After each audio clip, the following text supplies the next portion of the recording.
Questo, ormai lo abbiamo visto tutti, è Luca Traini, l'attentatore 28enne, ora avvolto nel tenero abbraccio della polizia penitenziaria, accusato di tentata strage aggravata dal motivo razziale e porto abusivo d'armi. Il futuro non appare roseo, amico mio, ed è giusto che sia così. Per capire la gravità della questione è innanzitutto importantissimo vedere le immagini di Traini che spara dall'interno della sua utilitaria verso un bar tabaccheria, uno dei tanti obiettivi che ha preso di mira perché ci ha visto vicino o all'interno delle persone con la pelle nera. Questo è lui che spara, eroico italiano che difende la patria dall'interno del proprio veicolo. E questo è invece l'interno della Cassette Caffè, un bar che si trova in un'anonima strada, qui con altri italiani all'interno, ovviamente, che quando iniziano a volare i proiettili cercano riparo. Traini poi continuerà i suoi giretti, sparerà un po' qui un po' lì, colpirà varie persone che finiranno all'ospedale, sparerà fuori da una sede del PD, così da non lasciare dubbi sul fatto che è tutta colpa del PD, e si siederà, come l'imbecille che è, avvolto nel tricolore, quindi infangando pure il simbolo antifascista che quella bandiera dovrebbe essere, espressione di una nazione nata dalle ceneri del fascismo, che ripudia violenza e totalitarismi, tanto da averlo inserito in Costituzione. Così, per essere sicuri. Nessuno poteva pensare che della Costituzione bisognasse farne anche un audiobook, perché tanto i suoi difensori non l'avrebbero mai letta. E no, Benigni come audiobook non vale. Ora, alla luce dell'elevazione a eroe di questo personaggio da parte di edgelords, buongiornisti e persone che non gliene fotte niente, dicono quello che pensano e che evidentemente finché dentro al bar non c'è mamma che viene colpita dal fuoco di un imbecille con un tatuaggio in fronte non ne capiscono la gravità, parliamo di sta cosa e parliamone così. Questo è un attentato terroristico. Può non sembrare tale, ma lo è, perché Traini agisce spinto da una motivazione ideologica, quasi fideistica, come lui stesso avrebbe affermato in piena tranquillità durante gli interrogatori, quindi proprio come farebbe un terrorista affiliato all'ISIS. Si sente escluso dalla società, cova del risentimento, individua come responsabili della propria condizione delle altre persone esterne a se stesso ed esasperato da questo storytelling dell'invasione dei nemici decide di colpire. Lo sa che sparare alla gente è sbagliato. Qualsiasi terrorista sa cosa sta facendo, anche se magari non comprende appieno la gravità dei propri gesti. Ma giustifica la propria azione con il raggiungimento del fine ultimo, più importante di ogni altra cosa. La lotta agli infedeli che mettono in pericolo il suo sistema di valori, appunto, siano questi gli occidentali corrotti o i migranti criminali. Non c'è differenza. Bisogna trasmettere il messaggio politico, che è conflitto. È fashion statement che si ispira liberamente allo stile dei faraoni del 1300 a.C. per quanto riguarda il pizzetto, ma soprattutto conflitto. Un terrorista, inoltre, lo sa che non c'è futuro per sé dopo il completamento delle proprie azioni. Quello che cerca è appagamento personale, notorietà e una folla che applaude e lo definisce eroe. È per quello che spesso i terroristi, l'abbiamo detto, lasciano dietro di sé i propri documenti, in modo che si sappia chi sono, che i loro pari possano dire bravo, hai fatto bene, tu sì che sei un eroe. Lo vuole il jihadista, questo, e lo vuole Traini, perché tra loro non c'è differenza, sono entrambi giovani uomini che rispondono allo stesso stimolo umano e vogliono la stessa cosa, terrorizzare ed essere acclamati. Non c'è gesto più politico di questo. Il primo dei 3 punti che voglio discutere con voi è quindi questo. Credo sia bene parlare di questa cosa come di un vero e proprio attentato terroristico e condannarlo in quanto tale. Ai miei occhi non c'è differenza tra una persona che dica brava a un agente dell'ISIS, a un guerrigliero di Hamas, a Mr. Tutankhamon qui, o qualsiasi altra persona che giustificando le proprie azioni dietro qualsiasi ideologia aggredisca dei civili inermi. È lo stesso. Quella persona è un nemico dello Stato, è nemico della società civile, è nemico degli individui che ha colpito, ovviamente, di cui sappiamo pochissimo, a sto giro a parte qualche intervista in ospedale, ed è nemico anche di chi non ha colpito, come me, o come l'uomo dentro al bar, che da buon civile ci mette 3/4 d'ora per capire cosa stia succedendo, a dispetto delle fantasie che noi tutti ci facciamo immaginandoci super attenti, atletici e in controllo, dovessimo essere coinvolti in un attentato. Perché questo è terrorismo di matrice nazifascista, o se preferiamo, xenofoba. Punto 2. Analisi. Torniamo al terrorismo di matrice islamica. Lo userò molto per fare degli esempi, perché, come per un esperimento scientifico, se una cosa funziona deve funzionare sempre, essere replicabile. E qui, cambiando i nomi degli elementi, il processo mentale deve essere lo stesso, al netto delle simpatie. Che siamo cristiani, musulmani o atei, o che siamo progressisti o conservatori, liberali o socialisti. O grillini, che non so dove siano collocati, e ognuno lì ci vede un po' quello che vuole, come le macchie di Rorschach. Quando avviene un attentato terroristico, la cosa che ci diciamo sempre è: condanniamo il gesto e la persona che lo ha messo in atto. Condanniamo i promotori di ideologie deviate che spingono il kamikaze ad agire, ma non condanniamo l'intera area politica, religiosa o culturale di riferimento, perché se no non comprendiamo di cosa si parla. 1. Condanniamo il gesto e la persona. Uccidere dei civili inermi è gravissimo, lo diciamo sempre. Come società ripudiamo la violenza, anche verbale, e siamo netti nel farlo. Quello lì non è un atteggiamento tollerabile e chi lo fa viene allontanato dalla società, perché non ha le capacità di base per vivere nella stessa. Nessuna tolleranza per i terroristi, né di matrice islamica, ma neanche di altra matrice. Non ci sono motivazioni, esasperazioni e ragioni che tengano. A meno che non parliamo di uno che spara ai vecchi che alle poste non capiscono la questione delle file prioritarie. Quella è l'unica eccezione che conferma la regola. 2. Condanniamo poi i promotori.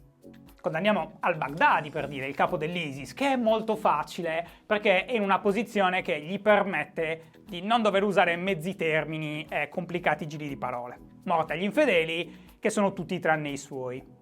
Ma condanniamo gli imam radicali anche, che promulghino più o meno direttamente idee sovversive. In Italia li espelliamo, se abbiamo anche solo il sospetto, possono essere nel processo di radicalizzare i propri fedeli, anche senza richiami diretti alla violenza, perché sappiamo quanto potere sia nelle mani di chi impugna lo scettro della leadership, sia quella religiosa sia quella politica. Siamo esseri umani e siamo fatti così. I leader hanno un'enorme capacità di influenza, molto più grande di quanto, come stati democratici, siamo disposti ad ammettere. I partiti politici, i leader di quei partiti, gestiscono quel potere lì e devono essere ritenuti direttamente responsabili in modo simile agli imam radicalizzati.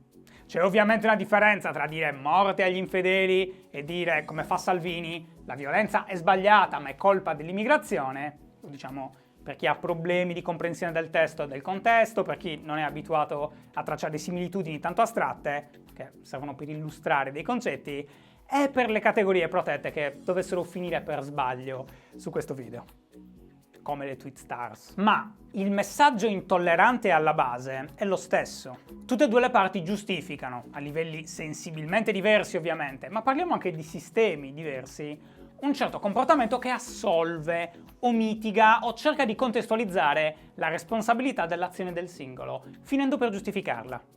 Certo, la nostra religione dice che uccidere è sbagliato, ma certo, la violenza come risposta al disagio sociale è sbagliata, ma il risultato è quindi gente che grida Allahu Akbar, emettendo grida che neanche Xina, la principessa guerriera, o la valanga di cacca digitale che è stato possibile osservare in questi giorni e che viene pronunciata da italiani comuni, gente come me, come te, che va al bar, si lamenta del costo della benzina e dice che la TV non la guarda e poi la guarda.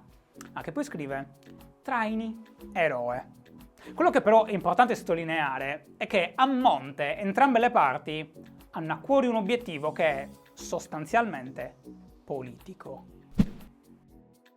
Vi sarete accorti che manca l'ultimo punto nella lista ed è cosa non condanniamo o non dovremmo condannare, poi sappiamo bene che succede e succede molto. Quando c'è un attentato terroristico voluto dall'ISIS, a meno che non siamo in malafede, non condanniamo l'intero Islam, anche se l'ISIS è un problema in seno alla religione stessa. Allo stesso modo, in questo caso, ascoltatemi bene, non dovremmo condannare un'intera area politica, nel senso di cittadinanza, non di rappresentanza, che esprime perplessità, paure, diffidenza o addirittura disagio nei confronti dell'immigrazione, definendo tutte queste persone indiscriminatamente dei mostri. Xenofobi, razzisti, fascisti, perché il rischio è spingerli tra le braccia di chi lo è davvero così.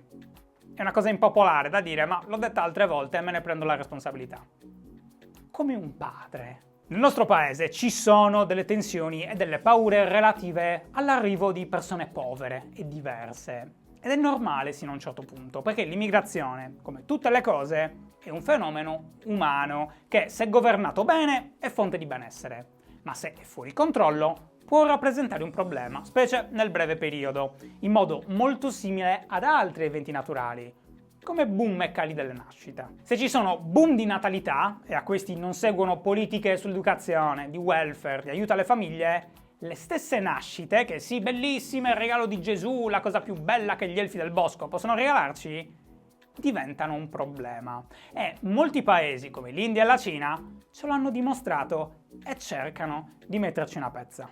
Allo stesso modo, un calo delle nascite può essere una cosa positiva o negativa, dipende da come i fenomeni vengono gestiti e dalla situazione. L'immigrazione è la stessa cosa, è un fenomeno umano, che non è universalmente positivo o negativo, ma ha sia potenzialità che rischi e che va gestito tramite regole giuste e non utilizzato come leva per portare avanti i propri interessi politici, cosa che invece accade.